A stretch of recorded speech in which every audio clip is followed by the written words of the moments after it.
Assalamualaikum warahmatullahi wabarakatuh dan selamat pagi semuanya. Kali ini kita akan membicarakan mengenai pekerjaan pengecoran on situ, tetapi yang saya mau tonjolkan di sini adalah hasil dari pekerjaan slab atau pekerjaan lantai yang dicor secara setempat, dan nantinya saya akan memperlihatkan lantai jembatan yang dibuat secara segmental atau dibuat secara precast, dan nanti kita akan coba membandingkan seperti apa perbedaan-perbedaan dari kedua bentuk pengerjaan, baik itu pengecoran on situ maupun produk dari slab atau lantai tersebut dibuat secara precast lalu kemudian dikirim ke lokasi di mana akan ditempatkan.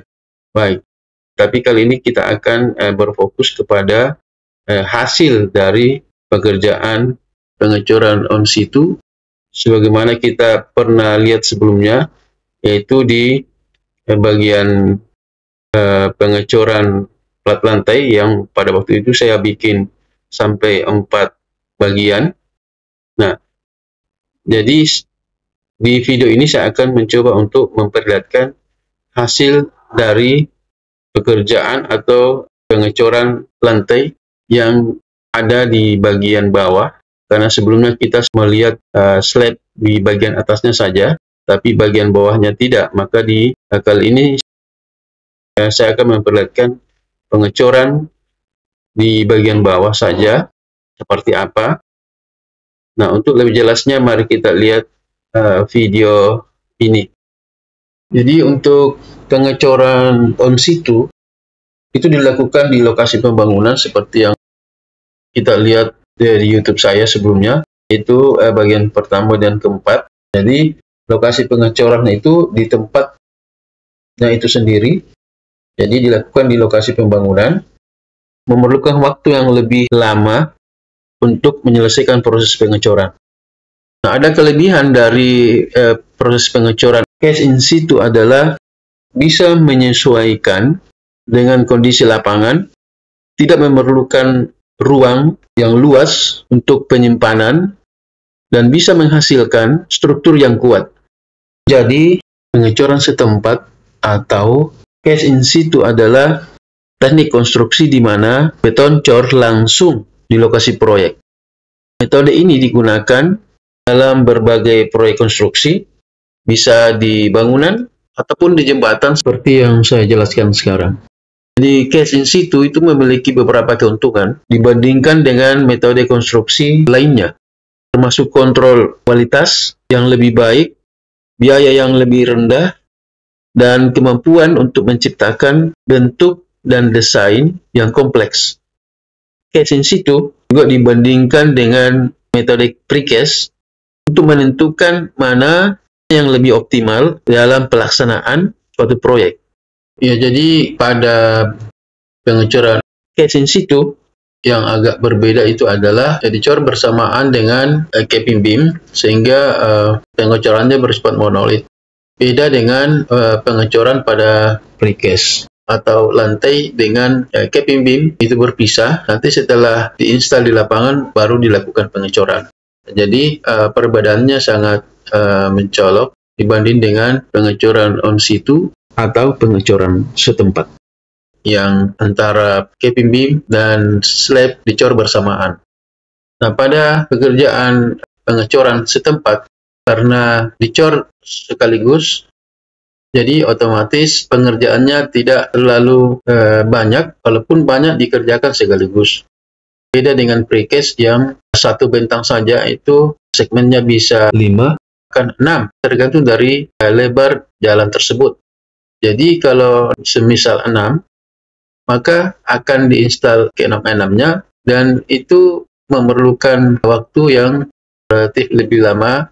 Kenapa? Karena memerlukan kren untuk diangkat, kemudian di-setel atau dicocokkan satu sama lain. Dan biasanya pada segmen precast, karena ada celah di antara segmen, maka itu pun akan dilakukan pengecoran di antar segmen tersebut. Dan terkadang segmen bagian bawah dan bagian atas itu tidak terlalu rata karena ada beberapa sebab, diantaranya misalnya antar capping beam dalam satu span itu tidak rata pada permukaannya, sehingga menyebabkan juga pada saat dilakukan penginstalan ada ketidakrataan pada lantai jembatan atau slab pada jembatan. Ini yang menyebabkan pada waktu dilakukan nantinya pengaspalan di atasnya itu ada ketidakrataan di permukaan, di bagian atas atau di permukaan lantai tersebut. Beda dengan pengecoran on situ, yaitu baik bagian atas maupun bagian bawah semuanya rata karena dicor secara bersamaan. Jadi itu sebenarnya perbedaan-perbedaan yang sangat besar di antara precast segmen dengan pengecoran on situ. Jadi kemungkinan untuk pekerjaan precast ada biaya tambahan seperti biaya kren untuk transportasi dari pabrik di mana segmen tersebut dicetak, kemudian dikirim ke lokasi di mana precast itu akan ditempatkan.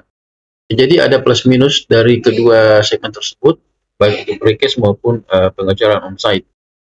Jadi pengerjaan pada on-situ biasanya karena memakai backcasting kayu, maka backcastingnya akan diganti setelah beberapa kali pengecoran. Beda dengan pengecoran pada precast atau segmental, backcastingnya itu berupa besi atau baja sehingga akan dipakai berapa kali pun akan bisa dipakai. Beda dengan pengecoran on situ yang bisa rusak backcastingnya karena terkena air atau terkena sinar matahari karena sudah beberapa kali dipakai dalam pengecoran.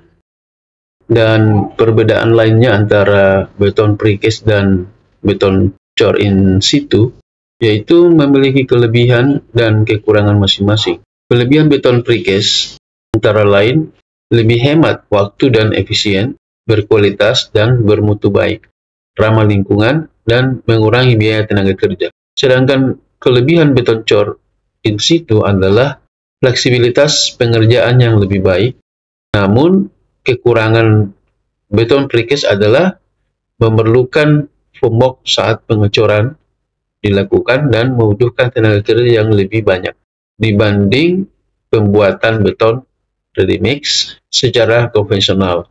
Sedangkan kekurangan beton cor in situ adalah waktu pengerjaan yang lebih lama pada proses konstruksi secara keseluruhan dan terpengaruh pada cuaca karena dilakukan di tempat terbuka. Oleh karena itu, pemilihan antara beton precast dan beton cor in situ harus dipertimbangkan dengan baik sesuai dengan kebutuhan dan kondisi proyek yang sedang dikerjakan. Dan satu hal juga kenapa segmen precast tidak dibuat, terutama di lokasi yang ada di video ini, itu penyebabnya karena lokasi yang tidak memungkinkan untuk dilakukan segmen precast karena lokasi yang sempit, sehingga pada saat precast di bawah otomatis dipasang dengan memakai kren dan hal itu tidak memungkinkan karena manuver untuk kren tidak ada, sehingga cara yang tepat untuk dilakukan pekerjaan ini adalah dengan melakukan pengecoran setempat atau pengerjaan pengecoran on situ.